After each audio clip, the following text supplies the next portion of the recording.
people don't do that. They don't sit down and think, all right, let's figure it out. You've got a life. It's hard, obviously. It's like 3 years from now, you can have what you need. You got to be careful about it. You can't have everything. You can have what would be good for you, but you have to figure out what it is, and then you have to aim at it. Well, my experience with people has been is if they figure out what it is that would be good for them, and then they aim at it, then they get it. And it's strange because they don't it's a strange thing. It's not quite that simple because, you may formulate an idea about what would be good for you, and then you take 10 steps towards that, and you find out that your formulation was a bit off, and so you have to reformulate your goal. So you're kind of going like this as you move towards the goal.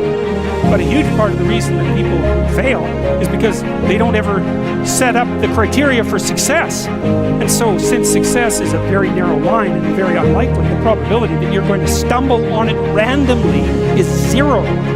And so there's a proposition here, and the proposition is if you actually want something, you can have it. Now the question then would be, well, what do you mean by actually want? And the answer is that you reorient your life in every possible way to make the probability that that will occur as certain as possible. And that's a sacrificial idea, right? It's like, you don't get everything. Obviously. But maybe you can have what you need. And maybe all you have to do to get it is ask. But asking isn't a whim or today's wish. It's like, you have to be deadly serious about it. You have to think, okay, I'm taking stock of myself. And if I was going to live properly in the world, and I was going to set myself up such that being would justify itself in my estimation, and I don't mean as a harsh judge, exactly what is it that I would aim at?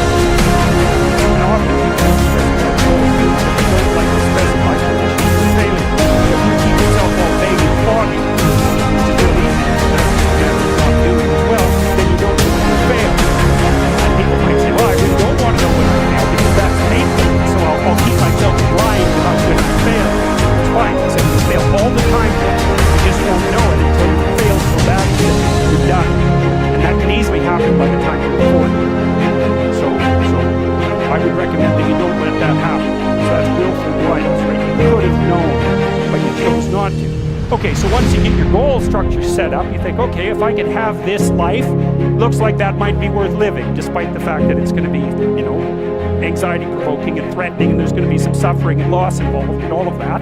Obviously, the goal is to have a vision for your life such that, all things considered, that justifies your effort.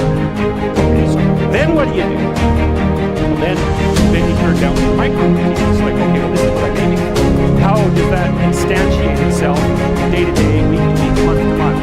And that's where something like a schedule can be unbelievably useful. Google Calendar. Make a damn schedule and stick to it. Okay, so what's the rule with the schedule? It's not a bloody prison. That's the first thing that people do wrong is, well, I don't like to have a formal schedule. It's like, well, what kind of schedule are you setting up? Well, I have to do this, then I have to do this, then I have to do this. And then I just do this. This wants to do all these things that I have to do. It's like, wrong. Set the damn schedule up so that you have the day you want. That's the trick. It's like, okay, I've got tomorrow. If I was going to set it up so the best possible day I could have, practically speaking, what would it look like? Well, then you schedule that. Obviously, there's a bit of responsibility to schedule along that. That makes sense. One of the things that you're consistent on is that at the end of the day, you're not in worse shape than you were at the beginning of the day, right? That's a stupid day. If you have a bunch of those in a row, you just dig yourself a hole and then you bury yourself in it. It's like, sorry, that's just not a good strategy.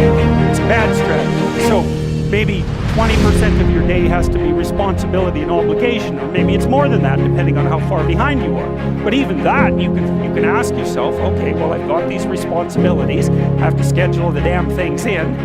What's the right ratio of responsibility to reward? And you can ask yourself that, just like you'd negotiate with someone who is working for you. It's like, okay, you got to work tomorrow.